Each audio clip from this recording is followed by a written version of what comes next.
Hadi Naqvi from Usdor.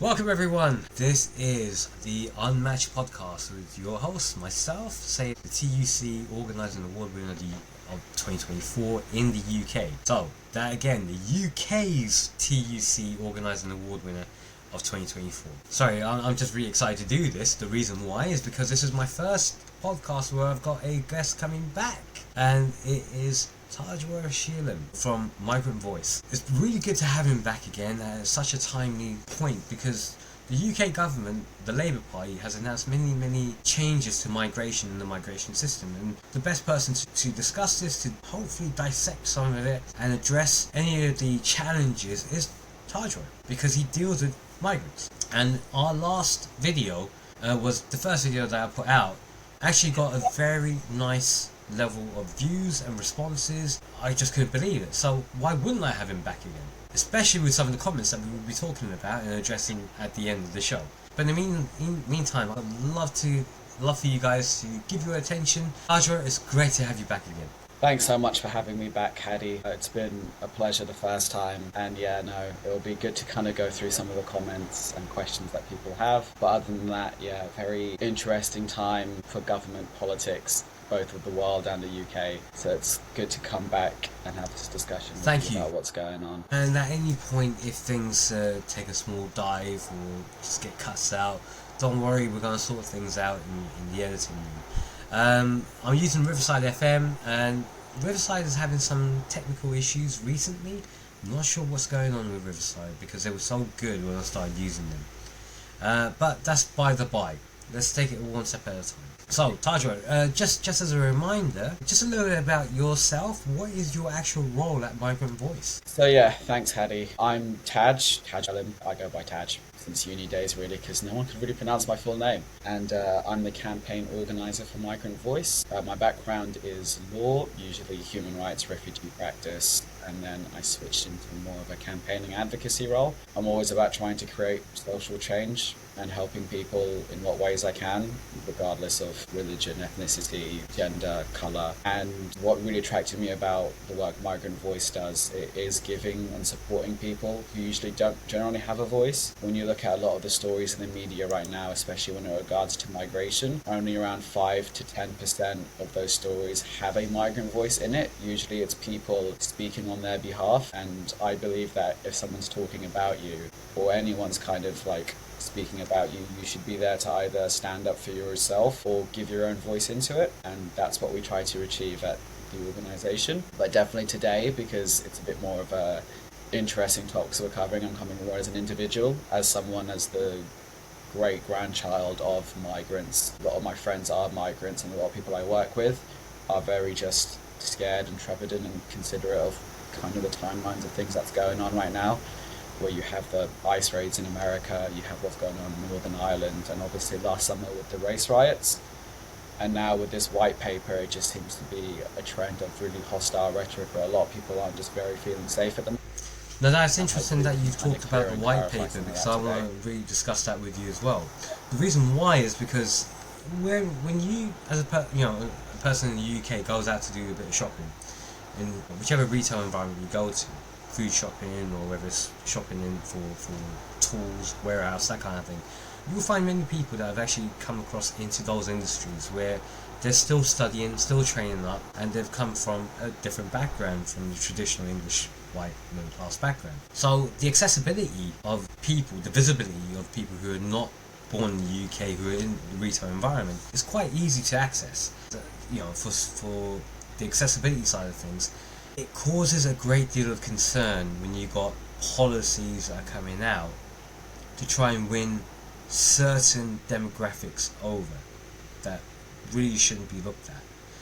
They should actually be challenged. But elements of the white paper are like, which are just a quick overview of the government's white paper. It's an immigration white paper titled Restoring Control Over the Immigration System. It came out on the 12th of May 2025 and outlined significant changes aimed at reducing net migration and reforming immigration systems, including measures to restrict certain visa routes, increase salary thresholds for skilled workers, extend the qualifying period for settlements. So, reducing skilled worker visas is one of the proposals, end of social care visa exemptions, university levies and compliance, graduate visa shortening to reduce the standard length of the graduate visa scheme from 2 years down to 18 months, stricter English language requirements, increased settlement periods, and focus on highly skilled migrants. Now, this is kind of a weird one because they want to reduce skilled migrant worker visas but focus on highly skilled migrants, increase visa fees as well as labour market evidence groups.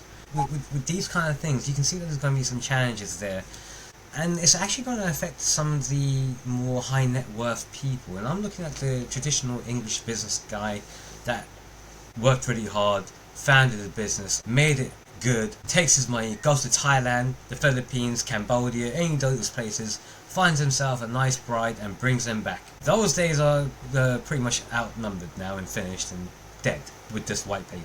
Am I generalizing this? Am I misreading this? No, so those are really good points to make, Hadi, and thank you for giving a little overview of what the white paper is. I think it's important to mention what this kind of focuses on. Number one, these are proposals of what the government plans to do. None of this is law or legislation yet. That'll have to go through its own systems to become part of English law. When you look at the rationale for it, a lot of the talk about right now and what we talked about previously was about irregular migration. So a lot of people are very conscious about the amount of boat arrivals. This doesn't talk about asylum seekers or refugees. This is mainly focused on legal migration, or regular migration is the terminology we kind of prefer. Those are people coming here either on the health and care visas, so working in the NHS, working in care homes, those on the graduate and student visas, studying in our university, and then after university, if you graduate, you can get a graduate visa, or you can kind of get a bit of a stomping ground where you can get like a year or two to find a graduate job. You've already been here 3 to 5 years in education. Those on skilled worker visas, so people who are earning above the minimum income requirement, which is now around £38,000, which is another issue I'll be talking about later down the road. But then also family visas, so like as you said with the going abroad, if you are a British person and you want to marry a spouse who isn't British, you'll have to pay around £25,000 for them to come here and get their settlement, get their visa. And on some of this proposal, it used to be on a 5-year route, now it's going to be 10 years. So instead of paying that 20 grand, that could be upwards to 40,000. And then also on that one, especially with the spousal visa, you have to earn a certain amount of money. And this is a thing the MAC Commission, so the ones that look at migration, have already said it's not a good idea. When you look about wage stagnation in this country, 38,000 is just a bit above the average of London. If you go across the rest of the country, you're not making that kind of money. So you've basically alienated the only ones who can actually bring a foreign spouse in, like certain sectors within London. So forget about, I've met the love of my life, but she's in Brazil. The fact that I simply just don't earn enough means I won't be able to bring my partner here. It just feels like a very weird way to punish British people and to punish lots of people without much rationale. And I think that's like the start of it we can kind of talk about and be like, it's weird, it doesn't make much sense. If you're on social media, a lot of the times you may have heard the phrase passport bros. Get your passports, bros. Go out there, get that girl there, because the girls out in our home country are turning into gold diggers kind of thing. You know what I'm saying? Are they? Maybe it's the kind of girls that you're looking at attractive.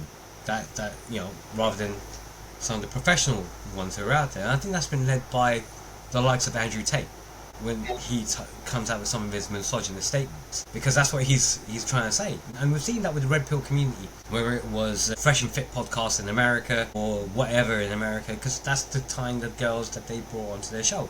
They didn't bring on the doctors or the nurses or people like that, the people that don't aspire to be Instagram fitness models. They just want to, or those who want to go into the world of politics and that kind of thing. They're just looking at the models who body first would be the best way of putting it. And it's weird because that's now formulating a foundation to this kind of policy. That's a very good point, Hadi. Now, I definitely am going to speak about it on like a personal level here. I'm obviously a young man, 29, 30 in a few months, and kind of growing up, male role models were always quite lacking. Thankfully, I was really into books. Like, they were like my friends growing up. I did have friends.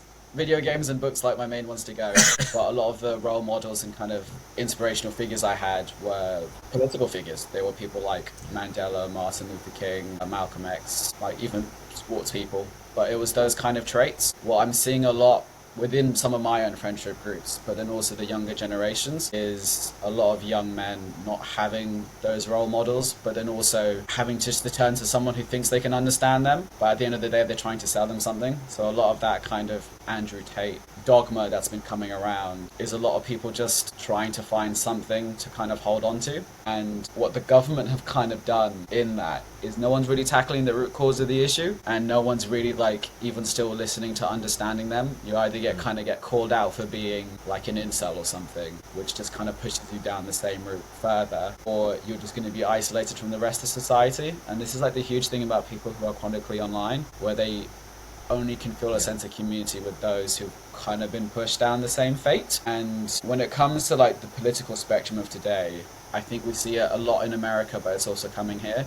You get people who've dressed up like they cosplay as Nazis and they go around, but they're not like the Aryan race or anything. They just chronically just really, you'd even say misunderstood, but fundamentally gone down the wrong path. And generally the most people who are part of the communities and part of society will be like, no, you're not a part of us, and that ostracizes them more. But then also those fan groups or fanatics will also follow political leaders, and sometimes political leaders with very like off-tangent views. And when I look at this white paper, I look at it and I don't see a Labour policy. I see a policy that kind of is trying to appease reform voters. But reform voters will be like, no, actually, number one, you're too late. And number two, this doesn't go far enough. But then those who are liberal would be like, what have you done? Like, we're not going to vote for you if this is the policies you've done. So their entire, the Labour heart voters would be voting Labour would probably now just go Lib Dems or Greens. And you can just see this perfect example of a party that's not standing to their values. This is trying to pander to whatever community is making the loudest noise. And we'll see in 4 or 5 years of the next election. I just want to clarify something about the Andrew Tate thing. I do actually like Andrew Tate. I'm going to come out and say that. I do think he's a top chief for what he's done and what he's achieved, from being a world-class kickboxer and talking about positive benefits in many of these things of exercise. And hey content creators, this is my chance to do a quick review of a product I bought on a TikTok shop, and I think you guys are going to love it. It's a green screen disc that fits on the back of a chair. It can fit to almost any surface, and if you've got a area like a flat or a single bedroom or a bedsit where you're living in where you've got no space, this is ideal for those who are using it for things like Twitch, streaming, or just general YouTube videos. Like so. So get yours in the TikTok shop today. I'll leave the link in here. Educating yourself and doing better and looking to become entrepreneurs and stuff like that. Those are positive qualities. But they're counterbalanced by a lot of his misogynistic statements, because he's seen it from a different lens. He's seen it from the women that he's interacted with have not been the kind of women that are generally out there. You know, my mum wasn't that kind of person. You know, your sister is not that kind of person. Your wife is not that kind of person. That's why you married them. Your niece, your daughters, you're going to be going out there protecting them because you're raising them in the right way. But they're not going to be accessible. They're not going to be rich enough to get into that kind of lifestyle where they will need to dress up, go to the high class network clubs and dance around, that kind of thing. So there is that sort of element of exposure, and the reason why I talk about exposure and really accessibility in that sense is because of this white paper, and what it's gearing up to is it's trying to access what you said, the reform-based voters that were let down by the Conservative Party with 14 years of them in rule, saying that we were going to bring down migration, and realising that we'll say one thing, do something completely different because we can make money out of it. And reform, I feel, will be the party reform, because people keep forgetting this. They keep forgetting that you had Ben Habib and you had Zia Afzal, who was former chairman, has now come out as a chairperson and has gone to a different environment, but he was one who co-founded Reform as a party.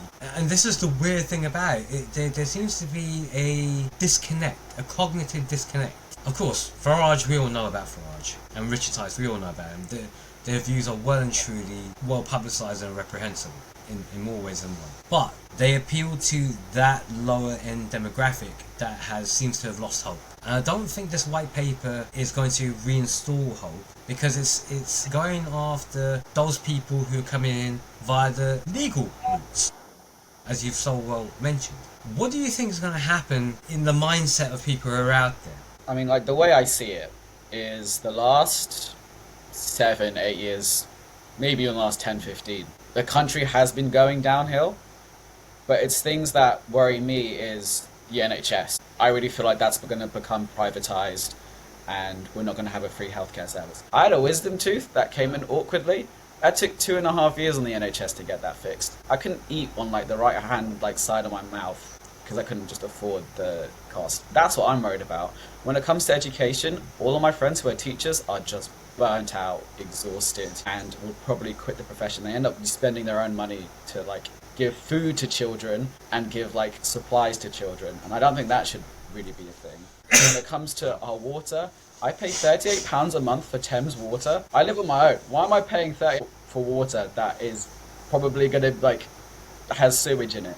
In terms of like cost of living, I spent £7.50 on olive oil, £7.50, and I'm just sitting here going like, these are the things that people are worried about.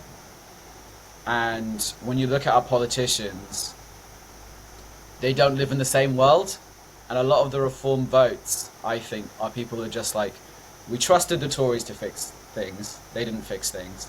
We trusted Labour to fix things. I feel like you haven't given Labour much of a chance, but they're not going to fix things. At least Reform are people who kind of look like me, or sound like me, or just saying what I want to hear. Fortunately, that is when people are low, or people are sad and people are frustrated, it's more of that frustration being vented. When you look at Reform's policies, and they said it during the debates, I was watching them, they have no policies. At the end of the day, if Reform get in power, it's going to be even more of a mess, and we're going to be more in trouble. But then how do you kind of listen to the people who feel like they don't have a voice at the moment? And this white paper is the perfect example of it, not people like listening to what the people want and hear. Because I do talk to Reform voters. I do go online and I see like the comments about the white paper. Even Reform voters are like, we actually don't care about this. These are the people working and living their lives here and trying to make a life here, and you just made their lives all about like harder. Like Reform voters don't even care about this stuff. This is like anti what they're about in any case. So you're just sitting here going like, well, why did Labour want to implement these things? Like we look at the care sector, there's 142,000 kind of vacancies there.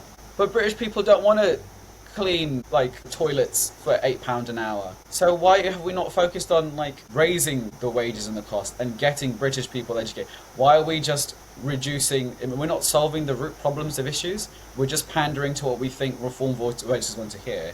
And I don't think you're giving Reform voters enough credit and thinking they're just one-dimensional. Oh, we don't have a great, like, I feel it's almost offensive to Reform voters thinking, oh, this is going to work and get us the Reform votes for the next election. And I guess this is just my personal gripe with politics, where it doesn't attract the people who are compassionate and wanting to do the best for the country. It's people wanting to kind of keep staying in and wanting just that power for themselves. And the disheartening thing for being a young British person in this country who wanted to get into politics, looking at it now being like, that is I don't sad, think there's a place because, for me here. You know, it's not like it hasn't been the case over the last 30 years. You know, after even during Thatcher's time, there was a lot of people who felt the same sort of way. But right here, right now, this white paper is going to alienate a lot more people. It's going to cause. I can see it happening, because we had a small thing in the Southport riots, which was people who had nothing to do with any of the stabbings that took place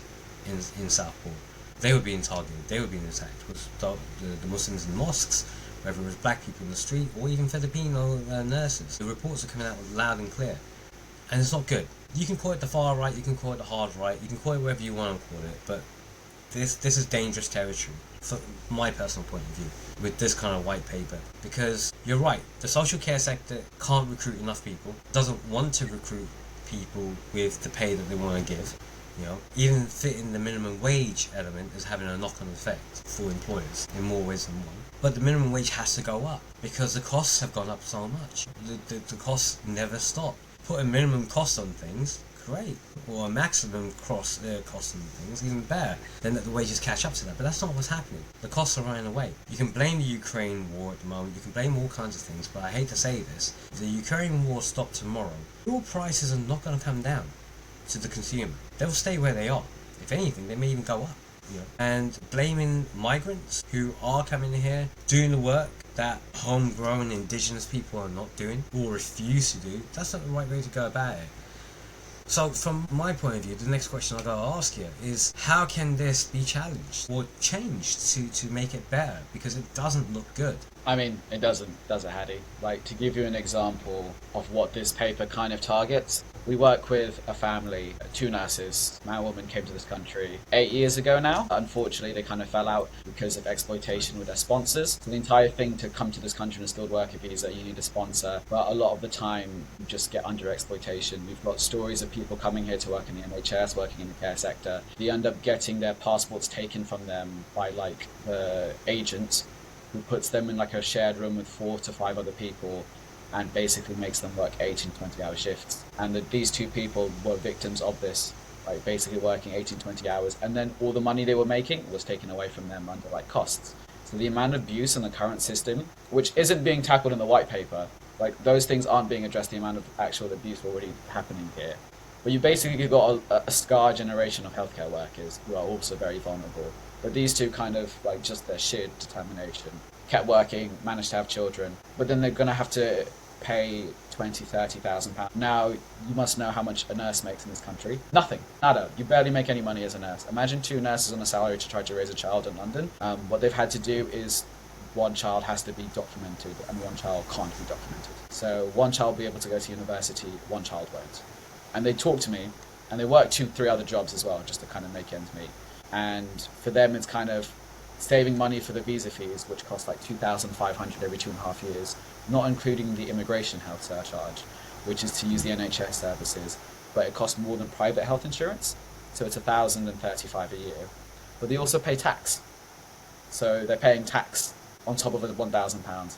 And what we've done with our immigration system is we're making profit out of it. The immigration health surcharge, we make $4.2 billion.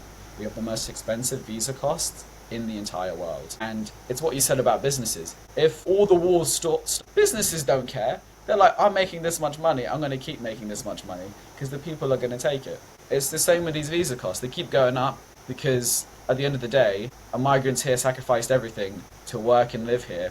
And a lot of our cultures and customs, they're too proud to ever speak out about it. And this is what really annoys me, kind of being a South Asian. Like, I'll see people who are like my dad's age and my granddad's age who've gone through these systems of abuse, but they're like, this is what you do when you come to the UK, this is just how you deal with it. And it's just that mentality of having to suffer abuse just to get the privilege of living here.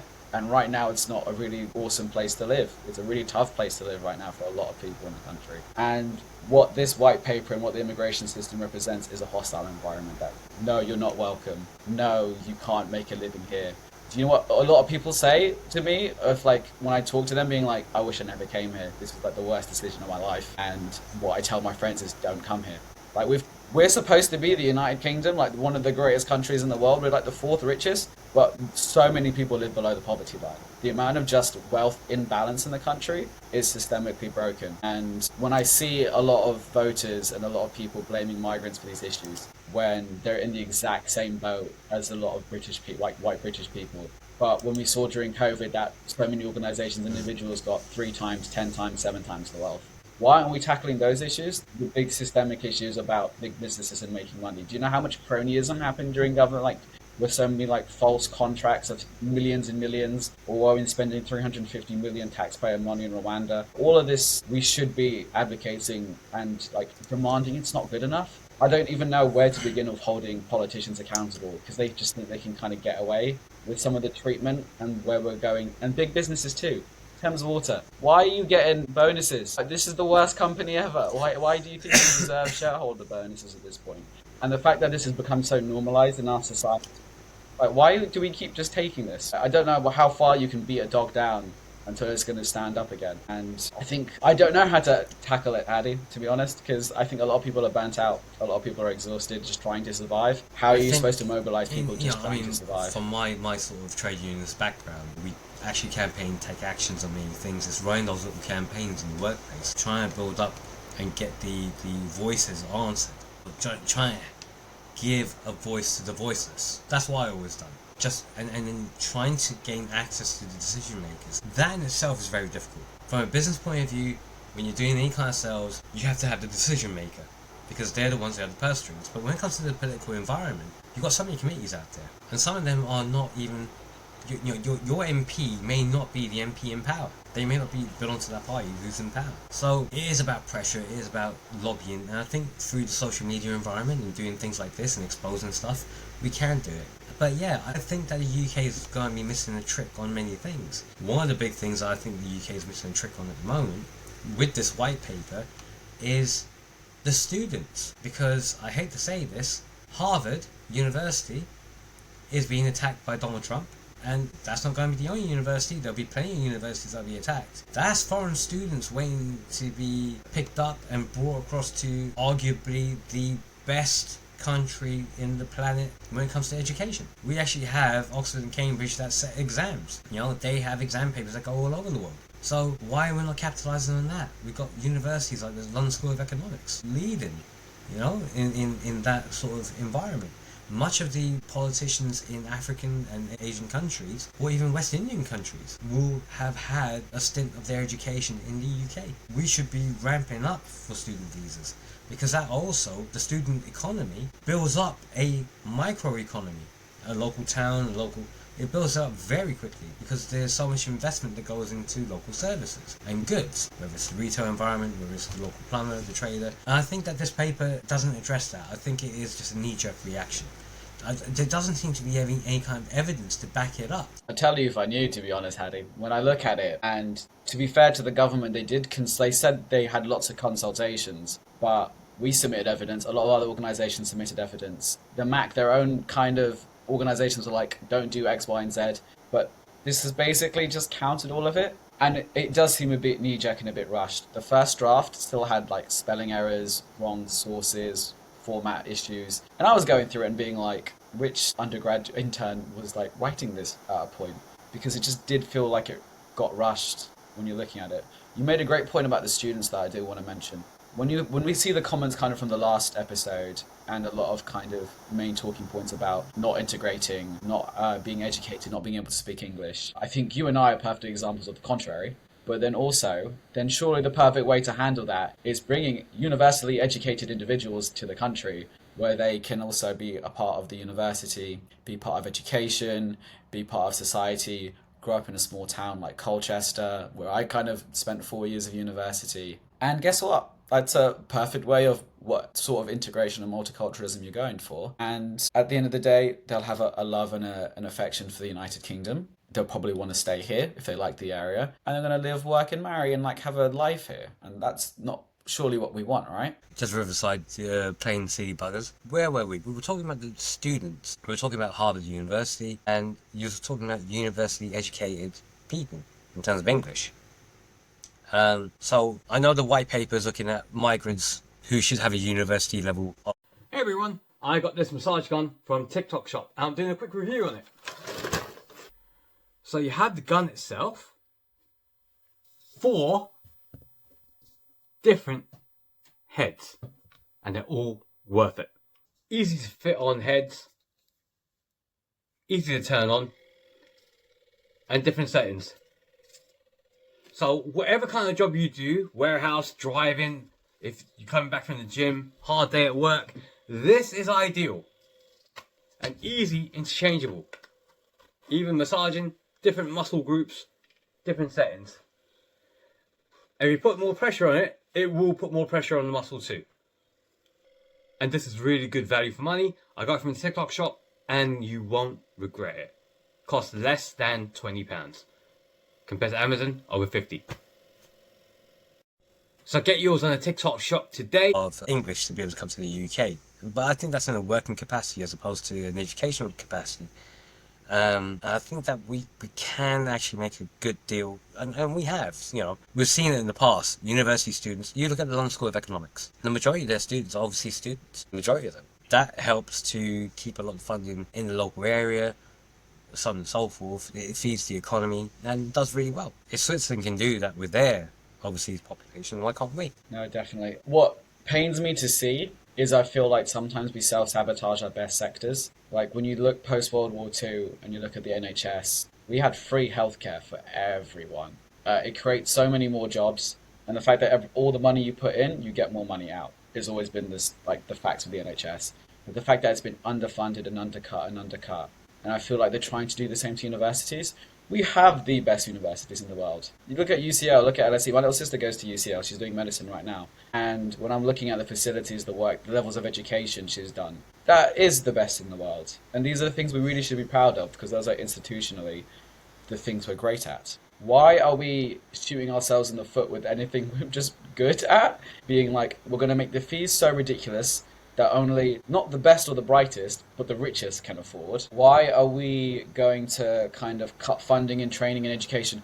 In terms of lots of PhD roles and a lot of kind of higher education roles, they can't meet the minimum income requirement. They can't get sponsors. We're not attracting the best and the brightest. So even by their own like terminology, they're not doing what they're saying. We're just creating barriers for the sake of being arbitrary. I don't just understand the reasons why we're raising the threshold for skilled workers. At the end of the day, a skilled worker is someone who has a skill and is a worker, not necessarily the cost. Because I could just be working in tech, because tech pays, and in this tech job, I could just be pressing a button, but making some UK. But a nurse or kind of a specialist chef won't be able to hit that minimum income requirement. But that person's got 10, 15 years training under some niche Japanese chef in the art of culinary skills and sushi making, but can't reach the salary threshold, can't come in. And this is just this arbitrary thing of putting in numbers and caps. It doesn't work, and it doesn't reflect or represent what we're about as a country. And at the end of the day, our immigration system should allow movement within controls. It shouldn't just be a hard, hostile environment that just makes money for the Home Office to spend on. We don't know. That's the thing, because it hasn't been an audit in so many years. But that leads to the other thing, is that if you're trying to encourage the indigenous population to have that workforce coming through, that takes time. Our education system is the best in many ways. It's only like what you mentioned about wealth. The richest are coming in. The richest don't stay here. They take their stuff and go back, because they know that they can have a quality of life in other places that they can't have a quality of life over here, because they have the amount of wealth behind them to back that up. To have these jobs and have the indigenous population, and I say the British people, that like the benefits more than they like actually going out and working. Yes, I'm going out and saying it that way. I'm going to tap into my right wingness. It will take time, and this is why migration is needed so much, because we don't have that time. We don't have 4 or 5 years to wait for a doctor to be trained up from the UK, who's come up through the UK education system, because we need those skills now. So that's where migration fits in. But the thing is, if you haven't got the quality of life, you're just talking about teachers burning out. Where do you think teachers are going now? They're going to Dubai, they're going to Asia.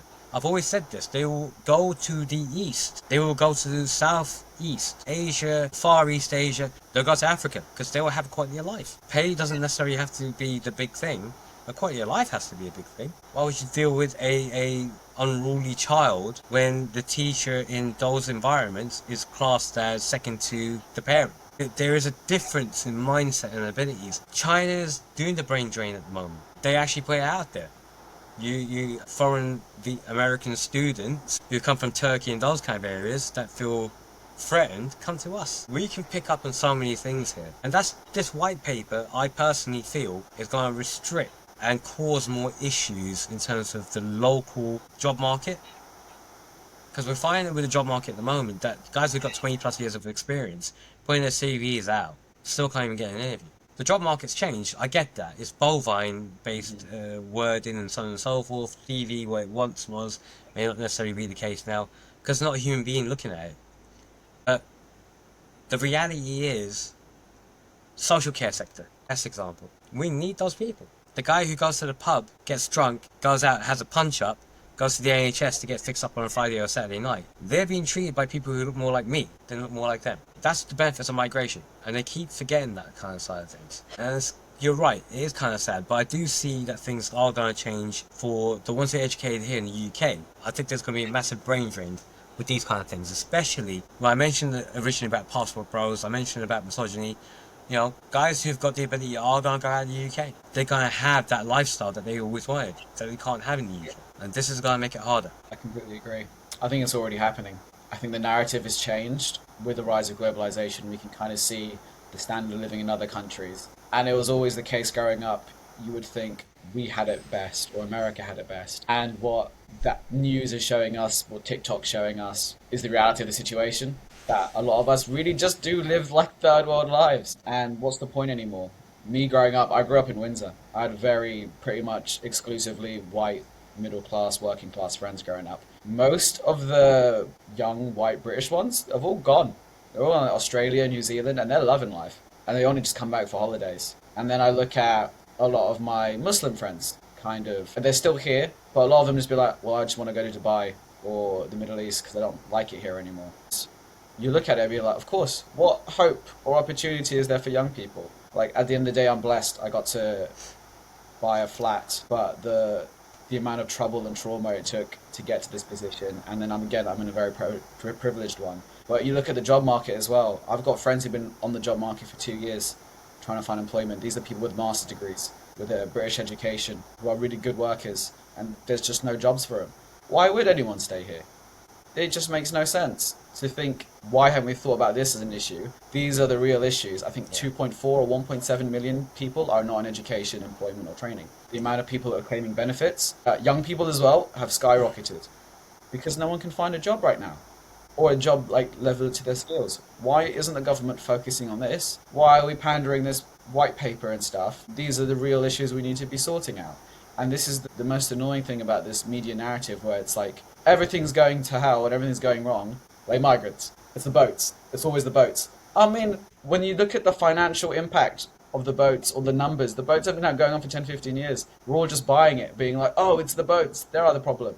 No, it's young people not having a future. It's people not being able to get an education. It's people not being able to find a job. It's all public sectors, community centres, NHS, churches, mosques, all these buildings not being there anymore. It's just the destruction of like a community and a culture where everyone's so hyper individualistic and just out to save themselves because everyone's in survival mode. Even regulated environments, because like everyone's yourself, just trying to get by financial the best they can. services. They went to an extreme. They went to an extreme with their compliance departments, where they became unofficial business partners, restricting people's ability to actually earn. I get that some compliance departments are out there to protect the business.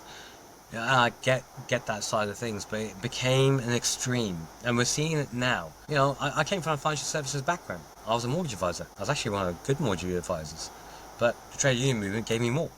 And you know, you're from a legal background. You're constantly having to deal with compliance, and you will see that compliance running. If one spelling mistake is in there, they'll be on you. You don't have that in certain other countries. And love Trump or hate Trump, Trump actually, when he came in first time round, he went after the bureaucracy to reduce that, so that they could create an economy that could hire people, or create an economy where you can set up a business and be able to create jobs for the future. We don't seem to have that here. We've got a lot of other issues that seems to be an industry created around restrictions, and that's not a good thing. There needs to be battles to change that as a mindset. Otherwise, Europe doesn't have that. And again, I can talk about Brexit. Short and simple, I will. We're the only country that basically took the biggest shovel and put it in our foot and cut off our own foot. Ever since Brexit, we've had all these problems come through, and the scapegoating that's been done has been done towards the migrants. Even the reason to come out of Brexit, most people will come out and say, yeah, it was the migrants coming and taking our jobs. No, those jobs were accessible to yourself all the time. You just didn't want to do the work for that pay. The migrants did. You know, it is what it is.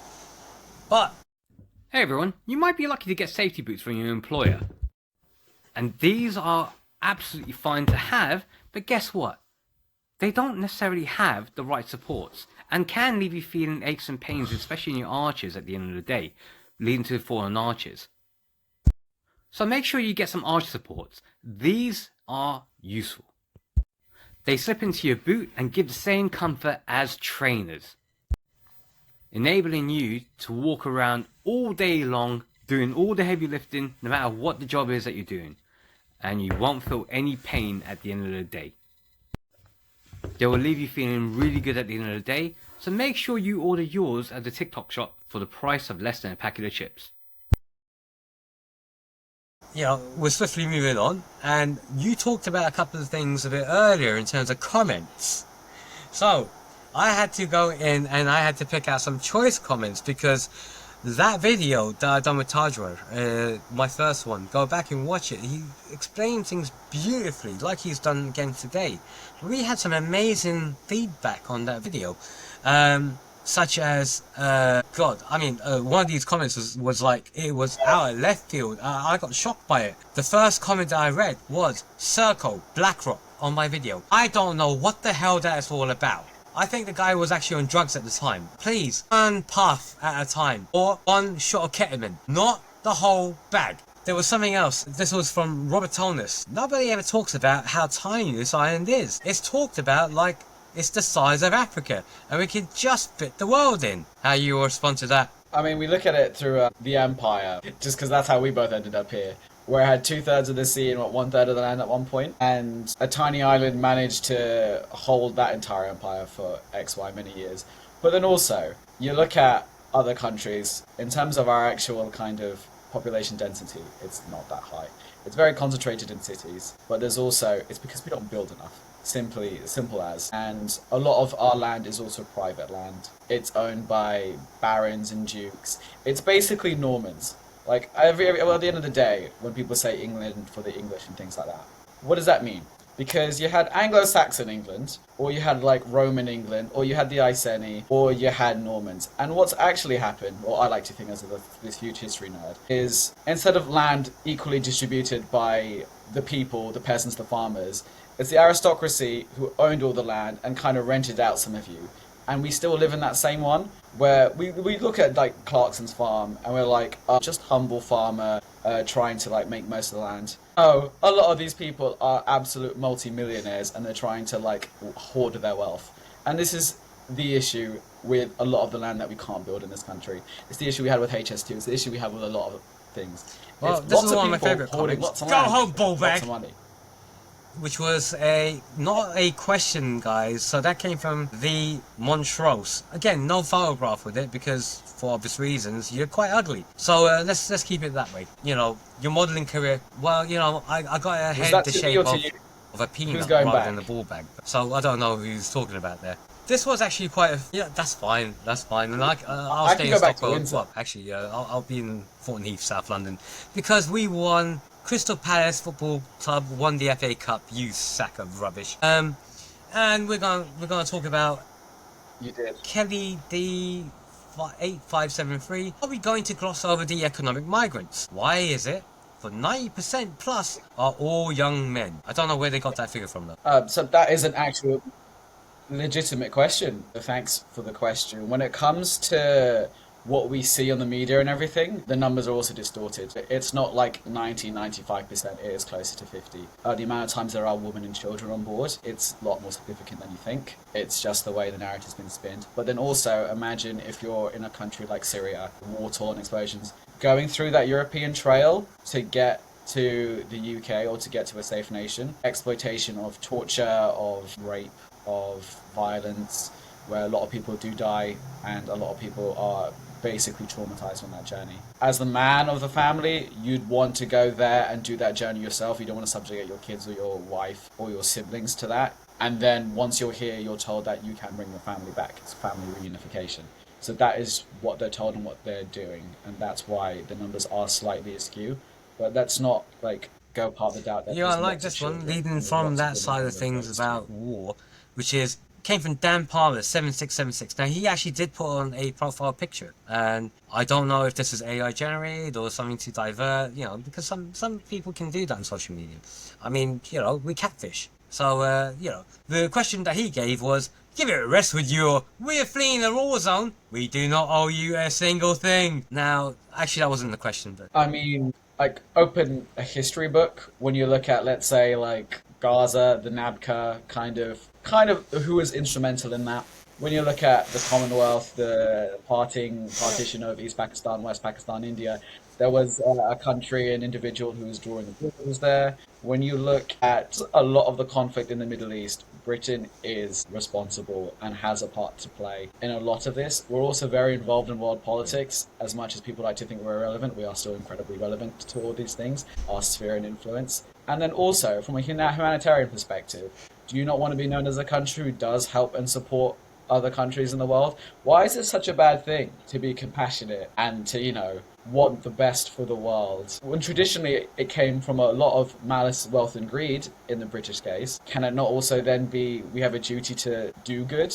Like, one thing, I want to get into politics because I want this country to do well and have a good international reputation and not be, known as the ones who cause lots of famines. He doesn't give a monkeys about that. It's quite clear because a quick search on Google will show you exactly the whole thing about the Commonwealth was based upon that, which led to someone else saying, frankly, no, which is Harley Quinn's ex. Yeah, I can see why you're Harley Quinn's ex. Frankly, no, Europe is worse for it in terms about migration. Oh, quantifiably, I hate to say this, no, Switzerland has a lot of migrants in the banking sector that is actually driving up their economy even more.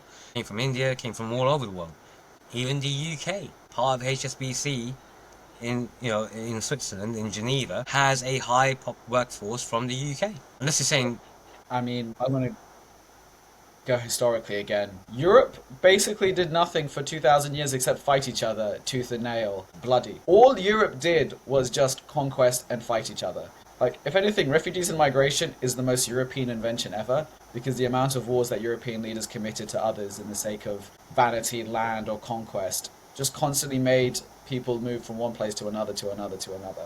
It was really only the falls of empires and, the Islamic golden world and the golden age of Islam traveling through North Africa and Central Europe that really modernized a lot of our very ancient customs. The same with the Romans, you could say, because back then we were just living as tribes. We weren't even a founding civilization. When you look at migration, number one, is the most natural phenomenon because humans migrate. That's what we do. We're human beings. We travel. But then number two, in terms of any sort of industrial or economic or even just cultural development. Funny you mentioned Rome because there was a guy, he came out and said, or she came out and said, when in Rome. It's like, well, duh, the Romans came here, they actually done what they needed to, and you still couldn't, you had to do the whole barbarism thing. They gave you roads in the UK, just look at Hadrian's Wall, and those other areas. But there's three more things I'm going to say, because I'm not sure what this actually means, but let's start with, stop migration totally, it's destroying Western countries. So, net migration to zero, I don't think that's going to work. Yeah, no, that's just completely unsustainable. Health system will collapse, universities will collapse, government will collapse. Yeah, no, immediate. Everything will just cease. Well, that's what the next question from Tom Callahan 6895 came out and said. Quakes, fires, invasion in northern France. Where are the earthquakes? Where are the fires in Europe? We are not by any tectonic plates. We don't have earthquakes or any significant earthquakes in the UK. It's been a dry spring. There could be some forest fires or arson fires or wildfires. An invasion in northern France, not because the Germans will be happy to go back to northern France again. Is that what you're referring to? Are we talking You will have our economy. Are we talking about the march through the forest past the French lines? No idea what this guy is on. Is Again, that the guys, we're you've got about? to calm down with the ketamine. It's not good for your health. Right, and this last one. Now, I didn't quite understand what this actually meant, but this is rather Uriah Heepish. Is that a UFC fighter? Oh no, that's Uriah Hall. So again, what the hell are you talking about, guys? If you're a bot, please give a reference to what you actually mean, because no one knows what you're talking about. Hence why the only person that liked your comment was another bot. So let's take things one step at a time. If you want, I'm going to link the original video here as well. And, you guys can watch it, read the comments for yourself. I think there were some genuine comments. And when I responded back to them, I actually had one person say, look, interview Ben Habib. And Ben Habib is not an easy guy to get in contact with. Yes, he's out on the podcast here, in the podcast stuff at the moment. Because he would be the guy who would be the opposite of Tajwar in many, many aspects. Is he? from listening to what happened with reform and how he came out from it, he's kind of tapped into the Pakistani side again. He's kind of remembered what he actually is. But let's take it all one step at a time. Tajwar, thank you for giving me your time again and giving me the chance to actually address all these things. It's good to talk about the white paper because this is a hot topic of contention. I hope that things go better. In terms of a better tomorrow, which I always ask for, it's difficult with this kind of thing to ask for, to see what better tomorrow will look like. Unless there's a U-turn on this sort of dynamic and this type of paper. And there should be. Because Labour has a vast majority in terms of seats. They should be focusing on the economy properly. They should be focusing on how the migration route should be beneficial to the UK, not detrimental to the UK. And I think a lot of these policies are going to be detrimental. To the point whereby people like Kemi Badenoch, who has shown herself not to be as competent as Rishi Sunak was, or even to the same level as a lettuce in terms of Liz Truss. She's not going down the right. She's even capitalising on these kind of talking points. And that's not good. So let's take it one step at a time. I hope things change and go for the better.